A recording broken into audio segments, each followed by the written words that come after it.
Bonjour à tous. Le professeur Marty Lobdell est un psychologue et professeur au Pierce College qui a vu des milliers d'étudiants échouer et réussir au cours de ses plus de 40 ans de carrière. Il a consacré sa vie à la recherche de ce que nous pouvons faire pour étudier moins, mais apprendre mieux. J'ai récemment regardé une de ses conférences sur YouTube appelée « Study Less, Study Smart ». Dans cette vidéo, je vais résumer mes 5 leçons préférées de cette conférence. 1. N'étudiez pas trop longtemps. Combien de temps pensez-vous pouvoir lire le contenu de vos livres ou de vos notes et être efficace dans l'apprentissage de ce que vous lisez? 1 heure? 2 heures? C'est une réponse personnelle, mais au cas où vous ne sauriez pas combien de temps cela représente pour vous, voici comment déterminer votre temps d'attention moyen. Notez le moment où vous avez commencé à lire un livre ou à étudier, puis notez le moment où vous commencez à vous déconcentrer. C'est le moment où vous remarquez que votre esprit vagabonde et que vous ne vous souvenez plus du paragraphe que vous venez de lire, ce qui vous oblige à le relire. Combien de temps cela vous a-t-il pris? Selon l'Université du Michigan, la moyenne est de 25 minutes. Très peu de personnes peuvent aller au-delà. Jetez un coup d'œil à ce graphique. C'est comme ça que ça marche. Pendant les 20 à 30 premières minutes, vous apprenez efficacement, mais après cela, votre cerveau ne peut plus retenir ou même comprendre aucune information. Si vous ne faites pas de pause, vous vous effondrez et vous devenez de moins en moins efficace jusqu'à ce que vous ne fassiez que regarder des pages sans rien apprendre. Vous pouvez rester là 1 heure de plus ou 4 heures de plus, mais combien de temps avez-vous réellement étudié? Environ 20 ou 30 minutes. Vous vous fatiguez, vous perdez votre temps et ce n'est pas amusant. 2 heures plus tard, vous vous direz à quel point vous détestez ce sujet, ce qui ne fera que rendre le sujet encore plus difficile à appréhender. Maintenant, imaginez faire cela tous les jours, pendant des semaines et des mois d'affilée. Pas étonnant que certaines personnes détestent étudier. Pas étonnant que vous disiez des choses comme « j'étudie tout le temps et j'ai jamais de bonnes notes ». Lui, il étudie 20 minutes et fait la fête le reste de la journée, et il réussit tous ses examens. C'est pas juste. Donc, lorsque vous atteignez votre maximum et que vous vous rendez compte que vous perdez votre concentration, vous devriez arrêter d'étudier. Si vous faites des pauses régulières, chaque fois que vous vous remettez à étudier, vous recommencez au maximum de votre efficacité. Il n'est pas nécessaire de faire de longues pauses, 5 minutes suffisent. Voici donc à quoi ressemble le graphique maintenant avec les pauses. Bien sûr, vous ne pouvez pas étudier indéfiniment, mais si vous faites des pauses régulières, vous pouvez facilement faire passer votre temps d'étude de quelques minutes à quelques heures ou plus, sans vous fatiguer ni gaspiller vos efforts. Pendant ces pauses, vous devez faire quelque chose qui vous plaît. Considérez cela comme une récompense pour avoir étudié dur. Levez-vous et bougez. Étirez-vous, faites une promenade et dansez sur votre chanson préférée. Et après votre dernière session d'études, offrez-vous une grande récompense. Il faut que ce soit quelque chose de spécial. Le professeur Lobdell dit qu'il avait l'habitude d'étudier en utilisant ce système de 15 à 21 heures, puis d'aller au bar et de boire une bière avec ses amis. C'était sa grande récompense. Au bar, il rencontrait parfois un camarade de classe qui avait inversé les choses. Il était au bar depuis 15 heures et rentrait maintenant chez lui à 21 heures pour étudier. Je suis sûre que vous pouvez deviner l'efficacité de sa session d'études qui commençait à 21 heures après 6 heures de bière. Donc, voici ce que vous allez faire. 25 minutes d'études, 5 minutes de pause, répétez le processus et enfin une grande récompense à la fin. Une chose intéressante est que, après un certain temps, votre esprit apprendra ce schéma. Il apprend la concentration, vous devez juste lui donner les bons signaux. Ainsi, lorsque vous commencez à étudier, votre cerveau sait déjà qu'il est temps de se concentrer et c'est ce qu'il fait. Cela signifie qu'après un certain temps, vous serez en mesure d'allonger votre temps d'apprentissage effectif. Il suffit de faire des pauses régulières et d'être discipliné pour que cela devienne une habitude. Comme vous pouvez le constater, il ne s'agit pas d'étudier plus, il s'agit de rendre votre temps d'étude si efficace que vous pouvez étudier moins et apprendre plus. 2. N'étudiez pas dans votre chambre. Je suis sûre que cela vous est déjà arrivé. Vous n'avez pas remarqué que vous aviez faim jusqu'à ce que vous rentriez chez vous et voyiez la nourriture servie sur la table. Ou bien, vous êtes entré dans une pièce et vous vous êtes soudainement senti triste ou joyeux, même si vous ne saviez pas exactement pourquoi. Ce genre de choses se produit lorsque notre cerveau est entraîné à recevoir en permanence des signaux de l'environnement et d'y répondre. Cela se produit de manière inconsciente. Vous ne pouvez donc pas le contrôler. Vous avez toujours dormi sur un lit, Votre cerveau comprend donc que la fonction première d'un lit est le sommeil. Donc si vous êtes dans le lit, votre cerveau va ralentir et perdre sa concentration. C'est en fait une bonne chose. Vous pouvez l'utiliser pour apprendre à votre corps à réagir comme vous le souhaitez. Par exemple, si vous évitez de faire quoi que ce soit d'autre que dormir dans votre chambre, lorsque vous vous allongerez sur votre lit, vous vous endormirez plus facilement. Au fait, cela inclut de ne pas utiliser votre téléphone. Vous savez probablement déjà ce que j'essaie de dire. Vous avez besoin d'une zone d'étude dédiée afin que votre cerveau puisse être préparé à se concentrer et à apprendre. Avez-vous un bureau tranquille ou une pièce séparée à la maison que vous pouvez utiliser uniquement pour étudier et travailler? Si c'est le cas, vous avez de la chance.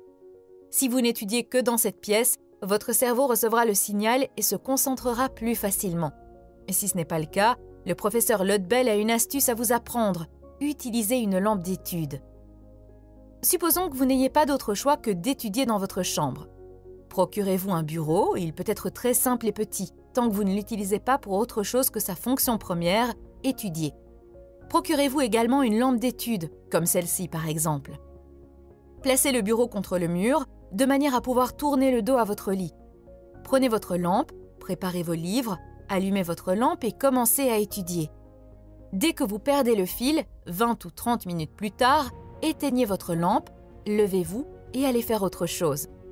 Prenez votre pause de 5 minutes, revenez, allumez votre lampe et recommencez. Cela fonctionne. Les étudiants qui ont fait cela ont obtenu une note supérieure d'1 point à celle du groupe témoin qui ne l'a pas fait. Mais pourquoi cela fonctionne-t-il? Vous vous entraînez à étudier lorsque vous êtes assis à cet endroit, avec votre lampe allumée. Votre cerveau comprendra le signal et la concentration deviendra plus facile avec le temps, jusqu'à devenir automatique. 3. Ne vous préoccupez pas des faits. Il y a 2 types de choses que vous devez apprendre si vous êtes étudiant, les faits et les concepts.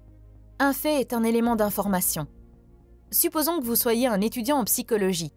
Si je suis votre professeur et que je vous dis que Sigmund Freud est le père de la psychanalyse, c'est un fait que vous pouvez mémoriser. Maintenant, savoir ce qu'est la psychanalyse, c'est un concept. Savoir qui était Freud et ce qui l'a conduit aux découvertes et aux théories qu'il a ensuite appelées psychanalyse, c'est aussi un concept. Si vous ne savez pas ce qu'est la psychanalyse, ce n'est qu'un mot sans signification pour vous, dont vous pourrez ou non vous souvenir dans quelques jours. Mais si vous saisissez le concept, vous ne l'oublierez jamais. Si vous avez des doutes sur vos faits, vous pouvez les consulter sur Google. Maintenant, les concepts, ceux que vous devez comprendre. Pour comprendre un concept, vous devez être actif dans votre apprentissage. Étudier ne consiste pas à lire le même morceau d'information encore et encore. C'est la façon dont on nous apprend à le faire, et cela peut fonctionner pour certaines personnes. Si cela fonctionne pour vous, tant mieux, continuez à le faire. Mais la vérité est que cela ne marche pas pour la plupart des gens. Je vais juste tirer quelques mots que je suis sûre que vous avez déjà entendus si vous avez terminé le lycée. Macrophage, troposphère, l'algorithme. Bon, maintenant, je veux que vous en choisissiez 2 et que vous essayiez de mettre ce concept dans vos propres mots et de me l'expliquer. En êtes-vous capable? Vous vous souvenez peut-être qu'un macrophage est une cellule sanguine et que la troposphère est l'une des couches de la Terre. Ce sont des faits. Mais quel est le concept? Que fait exactement un macrophage? Que se passe-t-il exactement dans la troposphère? Vous avez probablement appris tout cela par cœur à l'école, mais si vous ne vous souvenez pas suffisamment pour l'expliquer avec vos propres mots, c'est que vous n'avez pas bien saisi le concept. Maintenant, vous pensez peut-être que parfois, vous devez apprendre des choses qui n'ont pas de signification profonde et qui ne sont que des faits, comme l'année où quelque chose s'est produit ou tous les noms des os du corps humain, par exemple. Si c'est votre cas, le professeur Lodbell vous suggère d'utiliser des moyens mnémotechniques pour les mémoriser. Au cas où vous ne vous en souviendriez pas, la mnémotechnie est une technique qui fait appel à des indices pour vous aider à vous souvenir des choses qui, autrement, vous sembleraient être des informations sans intérêt. L'utilisation d'acronymes est l'une des techniques mnémotechniques les plus connues, mais il en existe bien d'autres. J'ai une vidéo entière consacrée aux techniques de mémorisation. Elle est basée sur un livre intitulé Unlimited Memory. Je mettrai un lien dans la description. Passons maintenant à la prochaine chose que vous ne devez pas faire si vous voulez être un apprenant efficace. 4. N'étudiez pas seul. Pensez à quelque chose qui est très facile pour vous. Il peut s'agir d'une langue que vous parlez couramment, d'une matière scolaire dans laquelle vous avez toujours été bon, ou d'un sujet lié à votre travail actuel, par exemple. Vous est-il déjà arrivé d'essayer de l'expliquer à un ami ou à un membre de votre famille et qu'ils ne comprennent pas? Vous vous êtes dit « Mais c'est si facile! Comment peuvent-ils ne pas savoir ?» Ce n'est pas de l'arrogance, c'est un préjugé appelé la malédiction du savoir. Lorsque vous connaissez bien quelque chose, vous avez tendance à supposer que les autres le connaissent aussi. Par exemple, si vous parlez très bien l'anglais, cela devient naturel pour vous. Donc, votre esprit efface toutes les difficultés que vous aviez autrefois, et vous ne voyez pas à quel point cela peut être déroutant. Tous les enseignants du monde souffrent de la malédiction du savoir à un certain niveau, même les meilleurs. Pour éviter ce biais, les enseignants et les professeurs doivent apprendre des méthodes pour expliquer les choses de manière simple. Vous l'avez probablement remarqué, ils n'apprennent pas tous cela. La malédiction du savoir est la raison pour laquelle le professeur Lodbell est un grand défenseur du pouvoir de l'étude en groupe. Il dit que votre professeur expliquera les choses d'une manière qu'il croit claire. Ils ne peuvent pas se souvenir de ce qu'ils ont ressenti en apprenant cela pour la première fois. Mais vos camarades de classe le peuvent. Ils sont dans le coup avec vous. Parfois, vous saisirez un concept assez facilement et le transmettrez à vos amis d'études.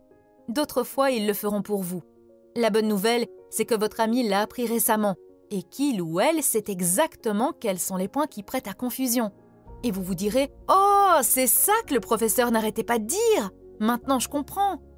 Un avantage supplémentaire de l'étude en groupe est que vous avez la possibilité d'enseigner à d'autres personnes. Il n'y a pas de meilleure façon d'apprendre quelque chose que de l'enseigner à quelqu'un d'autre. Si vous rentrez chez vous et que vous essayez d'enseigner à vos parents le concept des intérêts composés et qu'ils vous répondent qu'ils n'ont aucune idée de ce dont vous parlez, vous serez obligé de saisir le concept plus profondément afin de le rendre simple et qu'ils puissent le comprendre. Si vous n'avez personne d'autre pour étudier avec vous, pas de problème. Enseignez à une chaise vide si nécessaire. Le professeur Lodbell dit qu'il n'y a pas de problème à parler tout seul à voix haute, à condition que vous sachiez que vous le faites. 5. Ne surlignez pas vos manuels scolaires. Voici un exercice que vous pouvez essayer. Prenez un vieux magazine que vous avez déjà lu. Dès que vous commencerez à tourner les pages, vous aurez l'impression de vous souvenir de ce magazine. La même chose se produit si vous regardez un film que vous avez déjà lu. Vous vous dites « Oh, je me souviens de cette scène » ou « Je me souviens de cette partie de l'histoire ». En fait, vous ne vous en souvenez pas, vous pensez juste que vous vous en souvenez parce que vous reconnaissez ces scènes ou ces images. Le cerveau humain a un énorme pouvoir de reconnaissance. Vous pouvez voir une personne une fois et lorsque vous la revoyez des décennies plus tard, reconnaître son visage. Mais la reconnaissance n'est pas la même chose que la mémorisation. Par exemple, si vous regardez ce magazine et que vous essayez de deviner ce qui se trouve sur la page suivante, vous n'y arriverez pas, car vous ne vous en souvenez pas vraiment.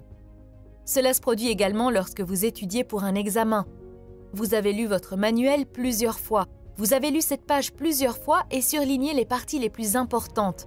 Ainsi, lorsque vous regardez ce texte coloré pour la 3e ou 4e fois, vous le reconnaissez. Vous vous dites que vous vous en souvenez, alors vous arrêtez d'étudier et vous vous sentez très confiant. Mais le jour suivant, lors de l'examen, vous n'arrivez pas à vous en souvenir malgré tous vos efforts. Vous vous sentez frustré, vous avez étudié si dur. Eh bien, surligner les informations les plus importantes et relire ces pages plusieurs fois est une façon d'étudier appelée apprentissage par cœur. Cela fonctionne pour certaines personnes, mais pour la plupart d'entre nous, ce n'est pas le cas. Qu'est-ce qui fonctionne alors? Le professeur Lodbell enseigne une formule en 5 étapes pour un apprentissage efficace. Ces 5 étapes sont enquêter, questionner, lire, réciter et réviser. Voici comment cela fonctionne. Enquêter. Tout d'abord, vous devez organiser le matériel que vous utiliserez pour étudier. Vos manuels scolaires et vos notes, par exemple.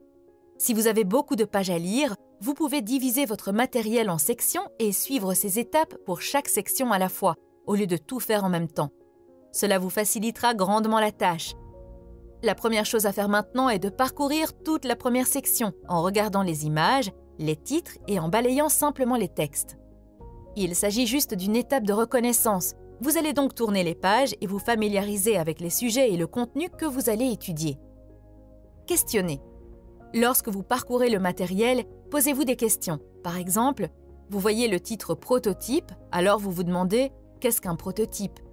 Ne lisez pas encore tout le matériel, mais cherchez dans le texte des réponses aux questions qui vous viennent à l'esprit. L'objectif est de vous permettre d'avoir une vue d'ensemble sans vous focaliser sur les détails qui pourraient vous perturber ou vous submerger. Lire. Il est maintenant temps de lire le texte. du début à la fin. Si vous devez surligner des informations importantes, faites-le. Mais le professeur Lodbell dit qu'il est préférable d'écrire de petites notes à côté des paragraphes avec un très court résumé des idées principales. N'oubliez pas que plus vous êtes actif, mieux c'est. Réciter. L'étape suivante consiste à réciter ce que vous avez appris. Après avoir lu un ou plusieurs paragraphes, arrêtez-vous, fermez les yeux et dites ce que vous venez de lire dans vos propres mots. Si vous pouvez le faire, c'est que vous l'avez appris. Si vous n'y arrivez pas, revenez en arrière. Vous n'avez pas encore compris le concept. Révisez. Toutes les étapes précédentes doivent être effectuées à l'avance et non immédiatement avant le test. Si vous faites cela, lorsque le test arrive, vous devriez déjà connaître tout le contenu. Il ne vous reste plus qu'à le réviser. La plupart des étudiants ne commencent à étudier que la veille de l'examen et doivent alors faire des nuits blanches, ce qui les fatigue et augmente les risques de mauvais résultats. Vous ne devriez pas faire cela. Le professeur Lodbell vous avertit que la fatigue est l'une des pires choses que vous puissiez faire pour votre apprentissage. Si vous suivez tous les conseils de cette vidéo, mais que vous négligez votre santé, votre apprentissage en souffrira. En ne dormant pas assez, vous annulez vos bonnes études, car la consolidation de la mémoire se produit lorsque nous dormons. Les gens disent qu'ils n'ont pas assez de temps, mais tout votre temps d'étude est perdu si vous ne dormez pas. J'ai une vidéo sur le pouvoir du sommeil, basée sur un livre intitulé « Why We Sleep ». Si vous avez du mal à vous endormir ou si la qualité de votre sommeil est mauvaise, regardez cette vidéo. Vous la voyez probablement sur votre écran. C'est tout pour aujourd'hui. J'espère que cela vous a été utile. Merci d'avoir regardé cette vidéo. À bientôt!